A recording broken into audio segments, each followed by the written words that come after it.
Do I test my children to see if they're retaining learning? Oh, heck no. And here's why. I find that testing is demeaning. Why? And this is from my own opinion as a child. I remember thinking, if I'm going to learn it, I'm going to learn it. And if I'm not going to learn it, I'm not going to learn it. And I'm not going to learn it just to pass that test. And I wanted my own children to learn for the sake of learning. And if they're learning for the sake of a test, they've missed the point.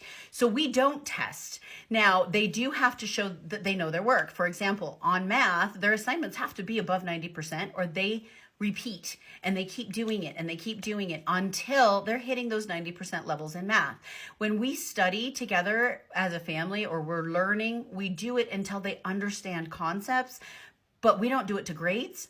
They don't get grades, they don't get tested, because they're either going to want to learn it or they're not. And there's nothing you can do, including a test, to make them want to learn it. It's about first giving them the reason why they're going to learn it. Tell them why they need to learn that history lesson. What is it going to do to affect them? Give them the why in their lesson, reading, writing, math, and they'll learn it on their own. But if you are constantly saying, well, I'm going to test you, that is the worst reason to learn anything, you guys. That is such a public school mindset.